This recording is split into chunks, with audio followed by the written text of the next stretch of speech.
हाँ 4 साल पहले, तब आपको चिंता थी कि यार हमारी तो कमाई इतनी है ही नहीं, बेटी का विवाह होगा कैसे। लेकिन जब बेटी के विवाह का टाइम आया तो पता नहीं व्यवस्था कहां से हो गई और कार्य हो गया।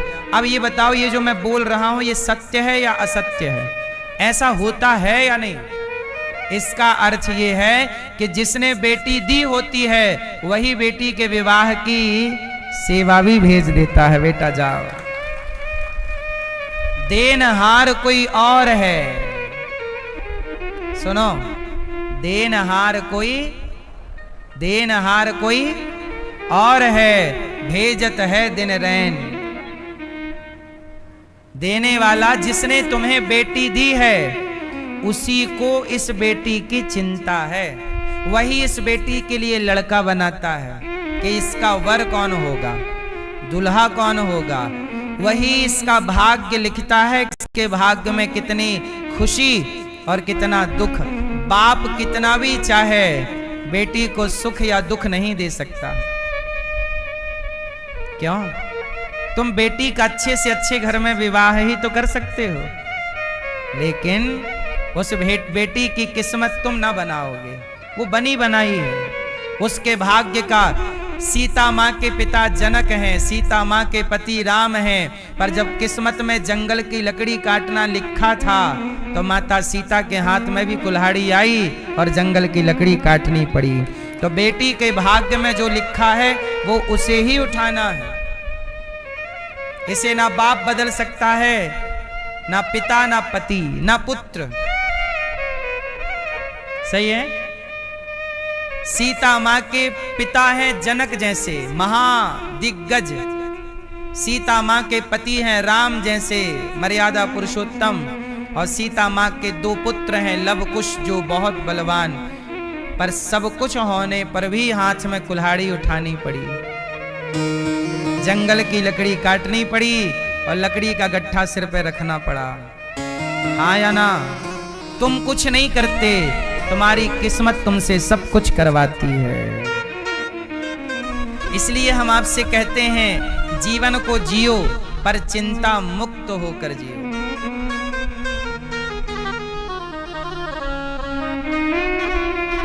हाँ, जीवन जियो, पर जीवन कैसे जियो?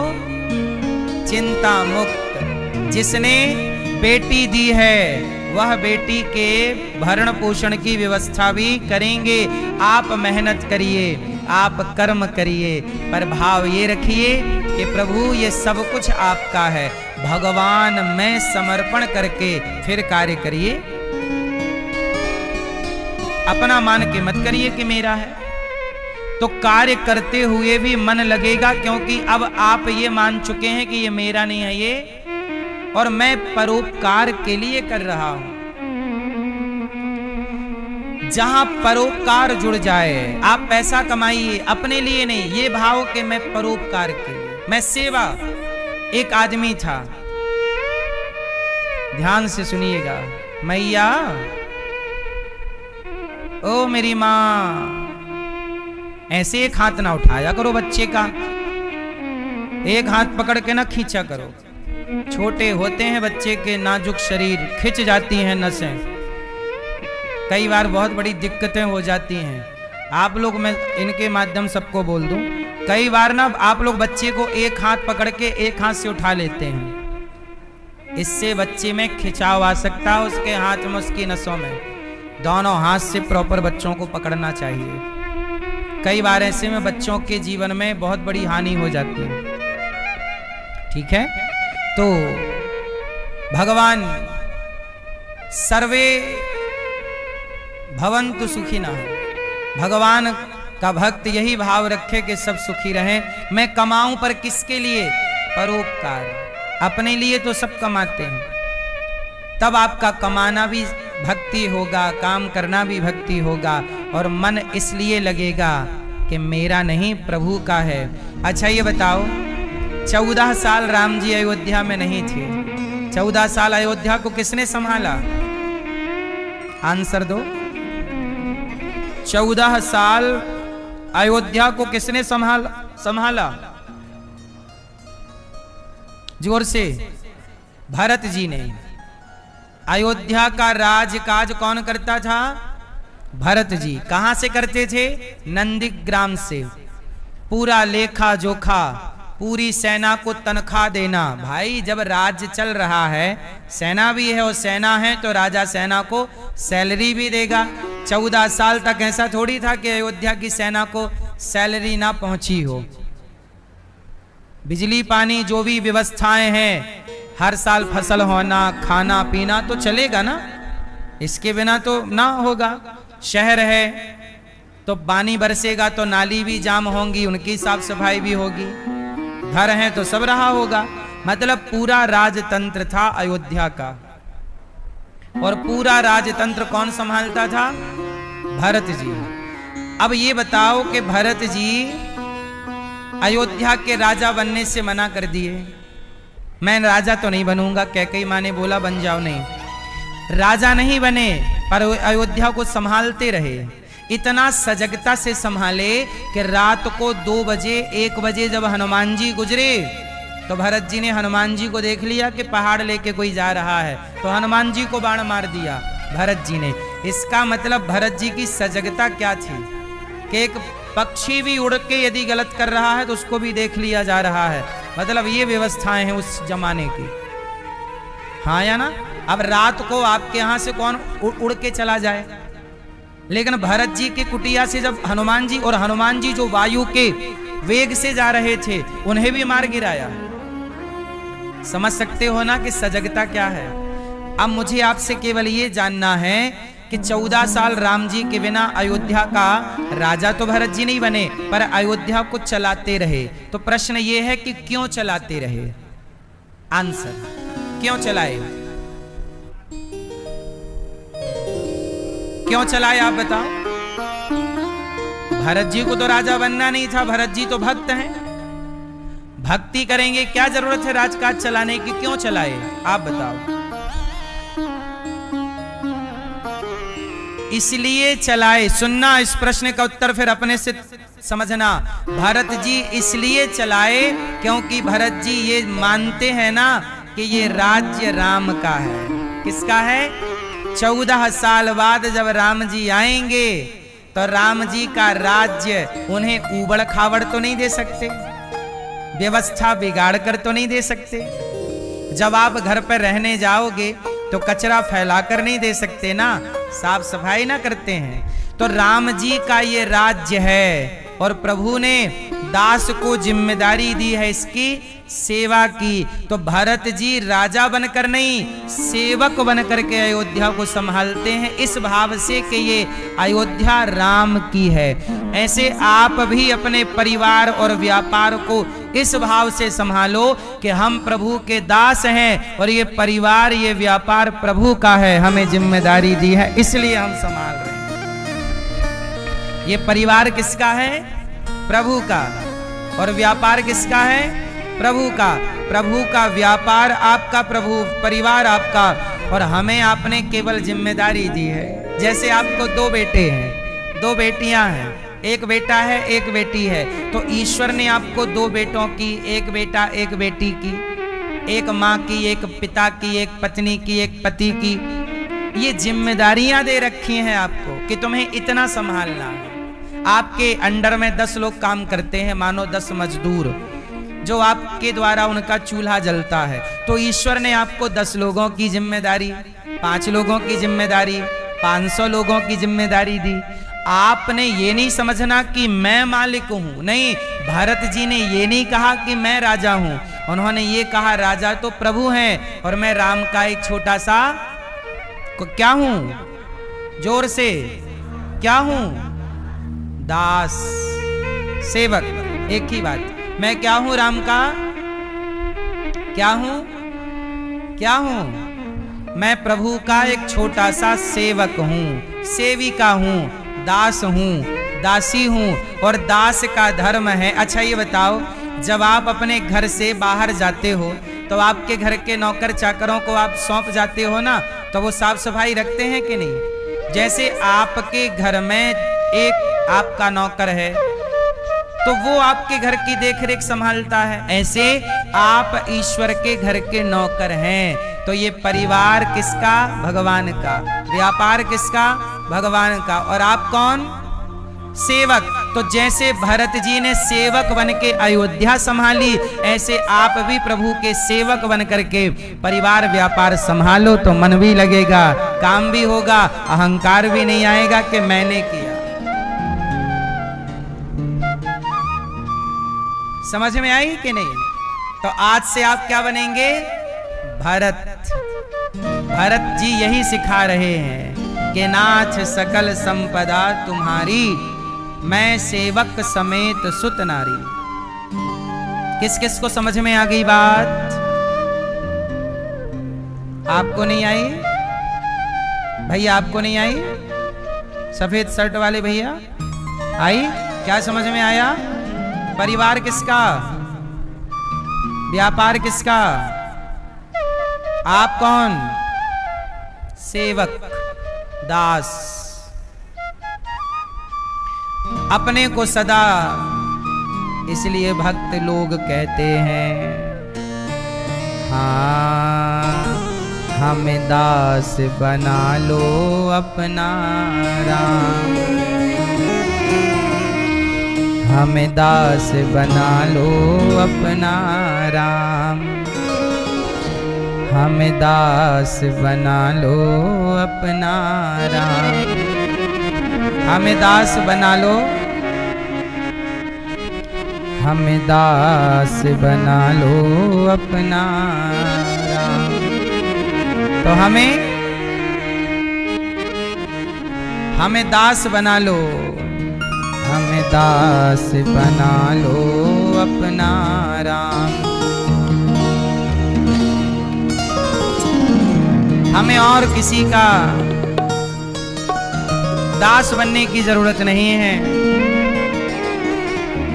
कहते हैं मुझे दास बना कर रख लेना भगवान तू अपने चरणों में, मुझे दास बना कर रख लेना भगवान तू अपने चरणों में।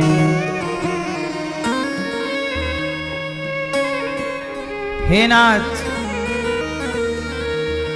मुझे दास बना कर रख लेना, मुझे दास बना कर रख लेना, मुझे दास बना कर रख लेना, मुझे दास बना कर रख लेना, मुझे दास बना कर रख लेना भगवान तू अपने चरणों में, मुझे दास बना कर रख लेना भगवान तू अपने चरणों में। मैं भला बुरा हूँ तेरा हूँ, मैं भला बुरा हूँ तेरा हूँ, मैं माना कि बुरा हूँ, मैं भला बुरा हूँ तेरा हूँ, मैं भला बुरा हूँ तेरा हूँ, तेरे द्वार पे डाला डेरा हूँ, तेरे द्वार पे डाला डेरा हूँ, मुझे चाकर जान के रख लेना, मुझे नौकर रख लेना, मुझे नौकर जाने के मालिक ना बनो। क्या बनो? मैं प्रभु का नौकर हूँ। जो प्रभु का नौकर बन जाएगा वही सब कुछ कर पाएगा। मुझे चाकर जाने के रख लेना भगवान तू अपने चरणों में, मुझे दास बना कर रख लेना भगवान तू अपने चरणों में, मुझे दास बना कर रख लेना भगवान तू अपने चरणों में। मुझे दास बना कर रख लेना भगवान तू अपने चरणों में। भगवान तू अपने चरणों में। भगवान तू अपने चरणों में। भगवान तू अपने चरणों में। भगवान तू अपने चरणों में। मुझे दास बना कर जय हो। रख लेना मुझे दास बना कर रख लेना भगवान तू अपने चरणों में। मुझे दास बना कर रख लेना भगवान तू अपने चरणों में।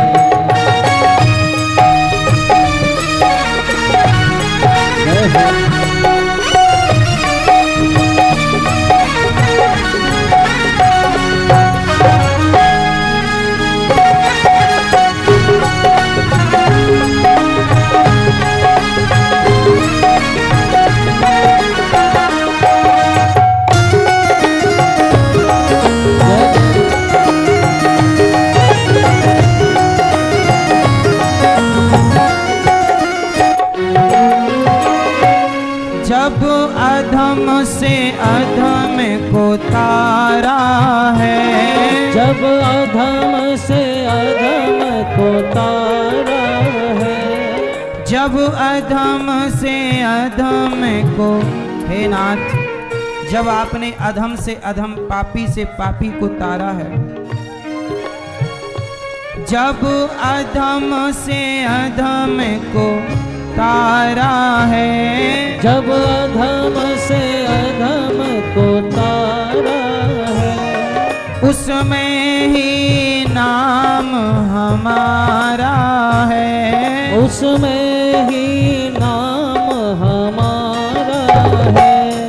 मुझे भार समझ कर रख लेना मुझे भाग समझ कर रख लेना भगवान तू अपने चरणों में। मुझे भाग समझ कर रख लेना भगवान तू अपने चरणों में। मुझे दास बना कर रख लेना भगवान तू अपने चरणों में। भगवान तू अपने चरणों में। हाँ भगवान तू अपने चरणों में। जब अधम से अधम को तारा है। उसमें ही नाम हमारा है। जब आपने अधम से अधम पापी से पापी को तारा तो उसी में एक नाम हमारा भी है।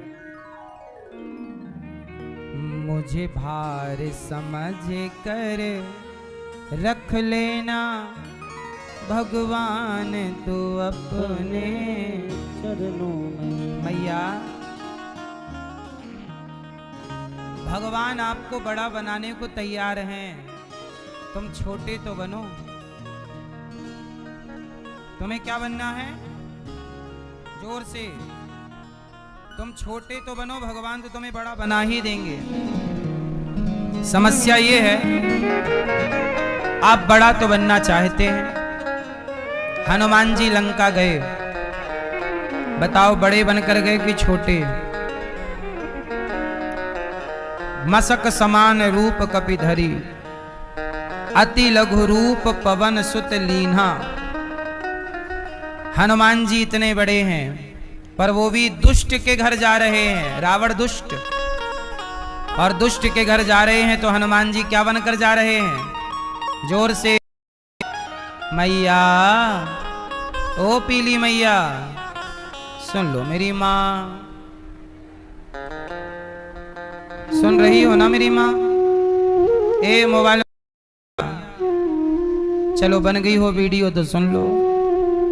बताओ, हनुमान जी रावण के घर जा रहे हैं, पापी के घर, दुष्ट के घर, और क्या बनकर जा रहे हैं?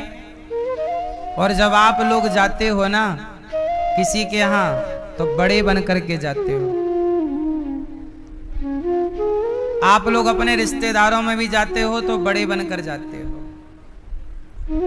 हनुमान जी से तुम पूजा खूब करते हो, हनुमान जी की, सीखते कुछ नहीं हो। हनुमान जी बड़े कब बने? जब वो छोटे बने। बड़ा कौन? जो छोटा बन जाए, जो नम्र हो जाए, सरल हो जाए, सहज हो जाए, वही ना बड़ा है। हनुमान जी की आपने पूजा तो बहुत की, पर हनुमान जी का मैसेज आप समझ नहीं पाए। हनुमान जी कहते हैं बेटा छोटे बनो, काम बड़े बड़े करो, पर कभी अहंकार मत आने दो। अपने को सदा क्या रखो, आप बड़े हैं मैं छोटा। मूर्ख आदमी से भी कहो कि मैं छोटा हूं, भाई तू ही बड़ा है। हनुमान जी इतने बड़े, भयं पर्वताकार शरीरा। जरूरत पड़ी तो हनुमान जी बड़े हो गए, और जरूरत पड़ी तो आप भी बड़े हों। हम ये नहीं कहते कि बड़े ना हो, पर जहां बड़े की जरूरत हो वहां बड़े हो जाओ, और जहां छोटे की जरूरत है, हाँ, जहां बूढ़े बनना हो बूढ़े बन जाओ, जहां बच्चा बनना है बच्चे बन जाओ, जहां ज्ञानी बनना है ज्ञानी बन जाओ। जहां देख लो कि यहाँ सब मूर्ख बैठे हैं, कोई ज्ञान की भाषा समझ नहीं रहा, तो मूर्खों के बीच में अब ज्ञान का करोगे क्या? सुन तो रहा नहीं कोई, तो वहां मूर्ख बन जाना सही। क्या करें, जैसा देश यही है। हनुमान जी लंका गए, वहां देखे कि बड़ा बनने से काम नहीं होगा, तो जैसा देश वैसा भेष। हनुमान जी को लगा छोटे बनने से काम होगा, छोटे बन गए। ये नीतियां हैं, आप लोग समझ नहीं पाए सनातन की नीतियों को। परीक्षित जी ने भागवत सुनी, उद्धार हुआ। एक धुंधकारी एक पंडित जी थे, नाम था आत्मदेव। क्या नाम था? आत्मदेव नाम के पंडित जी रहते थे। उनकी पत्नी का नाम था धुंधली। पति बहुत सज्जन थे आत्मदेव जी, पूजा पाठ करते, धुंधली भी पूजा पाठ करती, दोनों अच्छे थे। पर धुंधली थोड़ी मनमानी थी, जो करना है मैं वही करूंगी बस। एक दिन क्या हुआ, देखो किसी के घर में आग कौन लगाता है? पति पत्नी खुश हैं, धुंधली और आत्मदेव जी क्या हैं? खुश, हैप्पी। तब तक एक पड़ोसी आ गए, आत्मदेव जी राम राम। हाँ, क्या चल रहा है? आत्मदेव जी बोले सब ठीक है, भगवान का नाम जप रहे हैं। अरे तो बोले तुम इतना नाम जपते हो, इतनी पूजा करते हो, इतनी भक्ति करते हो, तुम्हारी कोई बेटा तो है नहीं? देखना, लोग यही कहते हैं कि आप तो इतनी पूजा करते हैं, आप तो इतना पाठ करते हैं, फिर भी आपके जीवन में ये समस्या है। लोग ऐसे अटैक करते हैं। ये कौन है? ये आपके भक्ति के सबसे बड़े दुश्मन हैं। और एक पक्ष यदि हम देखें तो ये देख सकते हैं कि ये आपके भक्ति की परीक्षा ले रहे हैं। अब आपको क्या करना होगा? कई बार आप लोगों का मन उठ जाता है कि यार हमने इतनी पूजा की, इतनी भक्ति की, पर देखो हमारे संग ऐसा हो गया, तो आपकी श्रद्धा समाप्त हो जाती है। आप कई बार नास्तिक हो जाते हैं। कई लोग कहते हैं अब हम भगवान की पूजा नहीं करेंगे। पूजा की तो सही, क्या मिला? कई लोग नास्तिक हो जाते हैं, बोले अब पूजा नहीं करेंगे। आत्मदेव जी बैठे थे, पड़ोसी आ गए, सुनो क्या कर रहे हो? आत्मदेव जी बोले माला जप रहे, श्रीमन नारायण श्री। अच्छा, तुम इतनी माला जपते हो, इतने पूजा पाठ करते हो, तुमने इतने यज्ञ अनुष्ठान कर लिए, पर तुम्हारे कोई बेटा तो है नहीं, ना तो बेटी ना तो बेटा, तो तुम्हारी पूजा वूजा सब ऐसा ही है। देखो, लोगों को क्या लगता है कि पूजा कर रहे हैं मतलब बेटा होना ही चाहिए। इस हिसाब से तो मीरा भी भक्त थी तो उनके भी बेटा होना चाहिए, पर मीराबाई के बेटा नहीं है। इसका मतलब ये हुआ कि लोग पूजा क्यों करते हैं? संसार का सुख इकट्ठा करने के लिए। आप लोग भी पूजा करते हैं, मंदिर जाते हैं, लेकिन आपको लगता है कि मंदिर जाएंगे तो संसार का सुख हमें मिल जाएगा, बेटा मिलेगा, पद प्रतिष्ठा मिलेगी, पैसा मिलेगा, कभी किसी तरह की कोई दिक्कत नहीं आएगी। ये बात सही है कि भगवान की शरण में रहने वाला सुखी रहता है, परंतु ये बात सही है कि ईश्वर के आश्रित जो है, अब देखो ना, पांचों पांडव भगवान के आश्रित थे, रक्षा हुई कि नहीं? विभीषण राम के आश्रित थे, रक्षा हुई कि नहीं? सुग्रीव राम के आश्रित थे, बाली से रक्षा हुई कि नहीं? बाली को मारकर सुग्रीव को सिंहासन दिलाया कि नहीं?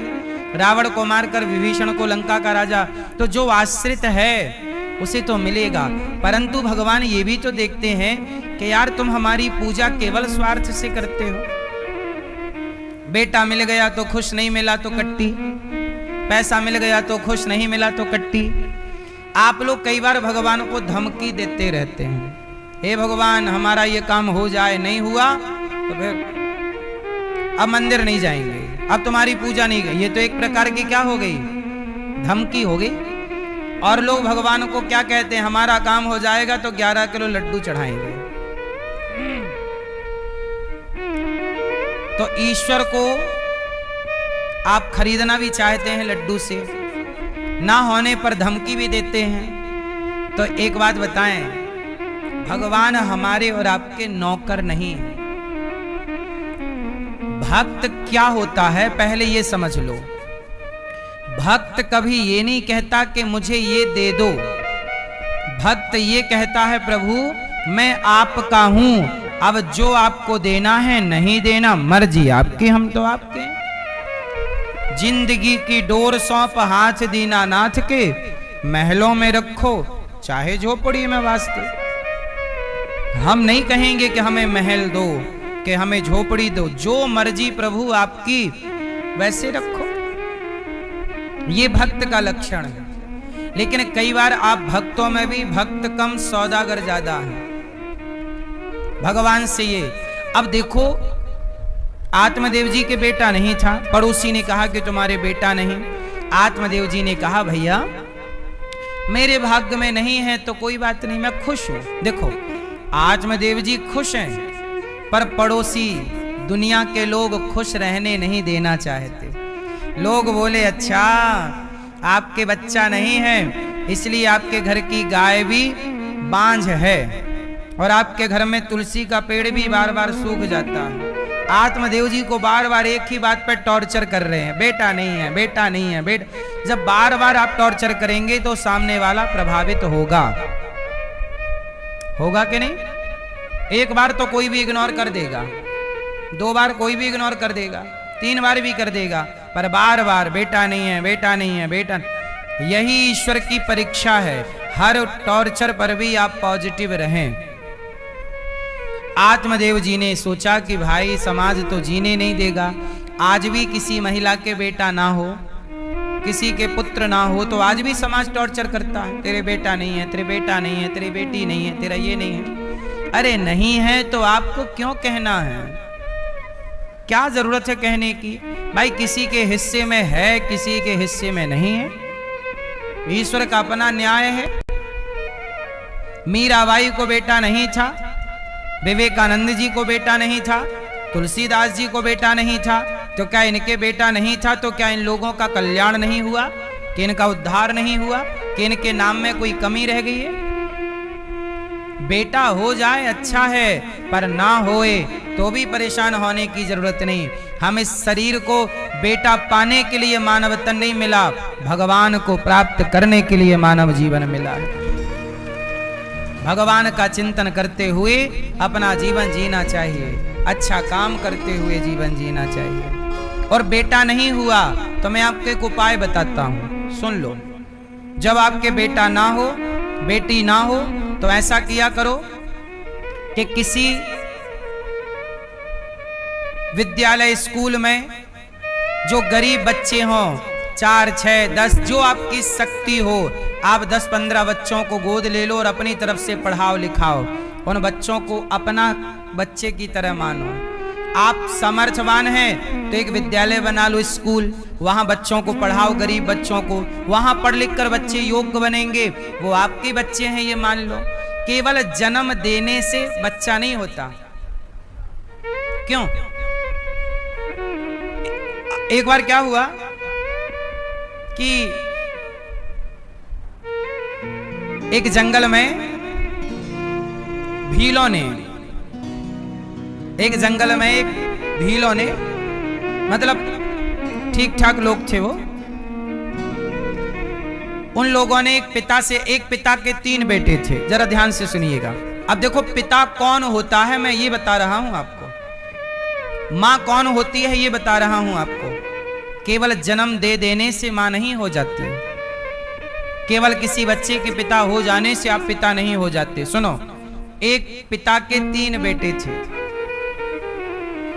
तो बड़ा बेटा तो बाप को पसंद था, छोटा बेटा मां को पसंद था, पर जो मझला था बीच का, वो ना बाप को अच्छा लगे ना मां को।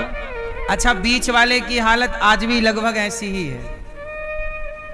युग बदला है, व्यवस्थाएं नहीं।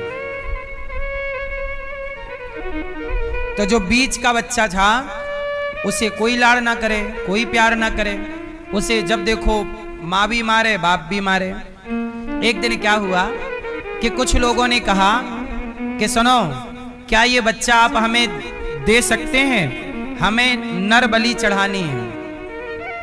अपने देवता को क्या चढ़ानी है? नर बलि। तो आप अपना ये बेटा हमें दे सकते हैं? तो बाप को लगा यार बेटा तो है किसी मतलब का नहीं, पैसे और मिल जाएंगे। कितने का? तो बोले हम 100 गाय दे देंगे आपको, 100 गाय ले लो और ये अपना बेटा हमें दे दो, तो हम अपने देवता की बलि चढ़ाएंगे। तो पिता बोले बात सही है, ले जाओ, ये तो बोझ है, खाता पड़ा रहता, किसी काम का तो है नहीं। तो बेच दिया बाप ने अपने बेटे को कि ले जाओ। अब वहां ले गए तो वहां उन लोगों ने यज्ञ कराया। उस यज्ञ में विश्वामित्र जी आए। अब विश्वामित्र जी आए तो उन लोगों ने उस बच्चे को बलि चढ़ाने के लिए जैसे ही आगे किया तो वह बालक दौड़ करके विश्वामित्र जी की गोद में जाकर बैठ गया। डर लगा ना, किसी की भी बलि आप चढ़ाओगे, बकरा बोल नहीं पाता, बस आदमी बोल पाता। वो दौड़ के गया और विश्वामित्र जी की गोद में, गुरुजी मैं आपका हूं, मुझे बचाइए। अच्छा, उसमें उस लड़के की बलि चढ़ाने के लिए कोई तैयार नहीं हुआ। बोले ये ब्राह्मण का बालक है, और किसी को डर लगा कि भाई हम ब्राह्मण की और नर बलि की हत्या नहीं करेंगे। कोई जल्लाद नहीं मिला बलि चढ़ाने के लिए चाहिए, तो सब तैयार नहीं हुए। बोले ये ब्राह्मण है और इस ब्राह्मण को मारेंगे, ब्रह्म हत्या लगेगी, और बालक भी है, बच्चा है, अभी हम नहीं मार सकते। कोई तैयार नहीं हुआ। तब क्या हुआ, वो लड़के का बाप आ गया। उसे पता लगा कि भाई कोई तैयार नहीं हो रहा, तो लड़के का बाप आया जिसने 100 गैया में बेचा था। वो आया, वो बोला कि यदि आप 100 गैया और दो और इतना धन दो तो मैं इसकी बलि चढ़ा दूंगा। मतलब एक बाप 100 गाय पहला ले चुका बेचने का, अब मारने का 100 और ले रहा है कि 100 दे दो, 100 गैया और कुछ पैसे दे देना। उन लोगों ने कहा ठीक है, वो जंगल के लोग थे, जंगली, ठीक है ले लो चलो। अब उन्होंने कहा कि ठीक है ले लो, सब दे दिया। अब बाप तैयार हुआ बेटे की बलि चढ़ाने के लिए, और जैसे ही तैयार हुआ तो वो बालक फिर दौड़ा और विश्वामित्र जी की गोद में आया। और जब विश्वामित्र जी की गोद में आया तो विश्वामित्र जी ने उस बालक को एक मंत्र दिया कि तुम इस मंत्र को जपो, तो जिस देवता को प्रसन्न करने ये लोग तुम्हारी बलि देना चाहते हैं, वो देवता आकर और कहेंगे कि ये परंपरा गलत है, बलि चढ़ाने की परंपरा अब विश्वामित्र जी ने मंत्र दिया तो वो देवता प्रसन्न हो गए। वो देवता थे वरुण देवता। वरुण देवता आए, वरुण देवता प्रसन्न हो गए, बोले कि आपका नाम लेके ये लोग बलि चढ़ा रहे हैं। वरुण देवता बोले ना, हम देवता हैं, हमें कोई बलि नहीं चाहिए, हमारे लिए एक नारियल तोड़ दो यही बहुत है, हमें किसी नर की बलि, तुम अपने गलत फहमियों के चक्कर में नर की पशु की बलि चढ़ाते रहते हो और हम देवी देवताओं का नाम लेते रहते हो, कोई नर बलि नहीं चाहिए। अब जब नर बलि नहीं चाहिए तो जो देवता आए उन्होंने कहा कि किसकी बलि चढ़ाना चाहते थे? बोले ये है, इसका नाम है शोना सेफ, तो इसकी बलि चढ़ानी है। तब उन्होंने वरुण देवता ने उस बालक से कहा कि बेटा तुम रक्षा है तुम्हारी, कोई तुम्हें नहीं मारेगा, जाओ हम तुम्हें खूब सारा धन धान्य देते हैं, जाओ। अब जैसे ही बेटे को धन धान्य मिला तो बाप को लगा यार बेटा तो धनवान हो गया, देवता का आशीर्वाद मिल गया। तो अब आ गया बाप, अरे बेटा चलो घर, अब हमारी बुद्धि सुधर गई, अब हम तुम्हें नहीं मारेंगे, अब तुम हमारे अच्छे बच्चे हो। तब उस बच्चे ने मना कर दिया, नहीं आप मेरे पिता नहीं हैं। कौन पिता है? बोले विश्वामित्र जी की गोद में मैं गया और इन्होंने मेरी रक्षा की। अब उस लड़के के पिता ने विश्वामित्र जी पर केस कर दिया, बोले आपने मेरे बेटे को गलत तरीके से ले लिया। अब वहां पे दरबार लगा सब देवताओं को, अब ये निर्णय लेना था। अब लड़के का बाप बोला ये बेटा मेरा है, विश्वामित्र जी बोले ये बच्चा मेरा है। अब विश्वामित्र जी बोले ये बच्चा मेरा है, वो बाप बोला ये बच्चा मेरा है। अब वहां तमाम देवताओं को बुलाया गया, कहा कि निर्णय करो कि ये बच्चा किसका, आप लोग बताओ किसका है वो बच्चा, जोर से। हाँ, अब देवता आए, अब देवता जब आए तो अब निर्णय हुआ कि भाई ये बालक है किसका। तो सब देवताओं ने एक सुर में कहा कि मारने वाले से बचाने वाला बड़ा है, इसके अपने पिता ने इसे मारना चाहा और जिसने इसकी रक्षा की वही इसका सही पिता है। तो आज से इसके पिता कौन? विश्वामित्र जी। तो विश्वामित्र जी के वो मुंह बोला बेटा बाद में बड़ा नाम पाया, तो विश्वामित्र जी के ये पुत्र हैं। तो हमने ये कथा क्यों सुनाई? शास्त्रों में ये सब कथाएं इसलिए हैं ताकि आपको बताया जा सके कि बेटा केवल वो नहीं जिसको आपने अपने रक्त से सींचा है। बेटा कौन? अरे यहां जितने बच्चे बैठे हैं ये सब किसके बच्चे? अच्छा ये बताओ, ये छोटी सी बच्ची बैठी है, सच बताओ क्या ये अपनी बच्ची नहीं है? क्या ये मेरी बेटी नहीं है? क्या ये आपकी बेटी नहीं है? बोलो। यहाँ छोटा सा बच्चा सो रहा है, क्या वो बच्चा मेरा नहीं है? क्या वो बच्चा आपका नहीं है? ये क्यों समझते हो कि ये मेरा है, ये मेरा नहीं? मानो तो मैं गंगा माँ हूं, ना मानो तो बहता पानी, मान लो तो सब अपने हैं, ना मानो तो फिर कौन किसका है। तो आप ये मत कहा करो कि मेरे बेटा नहीं है, मेरी बेटी नहीं है। बेटा बेटी के लिए रोने से बेहतर है, ईश्वर ने योग बनाया है, किसी भी बेटे की आप सेवा कर लो। कोई गरीब है, जरूरतमंद है, उसे पढ़ा लिखा दो, वो आपका ही है। कई बार तो अपने जन्म दिए बच्चे भी रोटी नहीं देते। और दूसरे, आज गौरी गोपाल आश्रम में हमारी एक माँ 15 दिन से वेंटिलेटर में है, डॉक्टर के पास 15 दिन से माँ है। डॉक्टर ने कह दिया कि अब ले जाओ, अब ठीक, अब बुढ़ापा है, अति बुढ़ापा, लगभग उम्र 90 प्लस, 90 के लगभग। तो डॉक्टर ने विदा कर दिया, हम ये मैया को अपने पास ले आए। इनकी एक बेटी है, हमने बेटी को फोन लगाया कि देखो आपकी माँ है, आखिरी चल रहा है, आ जाओ और माँ का अंतिम दर्शन कर लो। तो बेटी ने कोई उत्तर नहीं दिया। बेटी को लगा कि ले जाएंगे तो खर्चा होगा, माँ की दवाई करानी पड़ेगी, है ना। तो बेटी ने ले जाने से मना कर दिया। सोचो ये दास अनिरुद्ध, ये माँ हमारा खून का कोई रिश्ता नहीं है, इंसानियत का, मानवता का रिश्ता है। मान लिया उस माँ ने मुझे बेटा, तो मैंने भी तो मान लिया माँ को अपनी माँ। अब जन्म तो नहीं दिया माँ ने मुझे, इन्होंने मुझे जन्म नहीं दिया, लेकिन मान लिया तो माँ है ना। जरूरी नहीं है कि गर्भ से ही बाहर आओ तो माँ कहलाई जाए या बाप कहलाया जाए। इंसानियत का रिश्ता खून के रिश्ते से ऊंचा है। दोहराओगे ये लाइन मेरे संग? इंसानियत का रिश्ता खून के रिश्ते से ऊंचा है, बड़ा है। खून का रिश्ता यदि धोखा दे दे तो कोई इंसान ही ना मदद करता है। और सच बताएं तो आप लोगों से मैं यही कहूंगा कि ये पूरा भारत अपना है, पूरा विश्व। हमारी सनातन परंपरा क्या है? वसुधैव कुटुंबकम, सब अपने हैं। सर्वे भवन्तु सुखिनः सर्वे सन्तु निरामया। हम क्यों, हमें तो ये नहीं लगता कि ये हमारी बच्ची नहीं है, सब तो अपने हैं।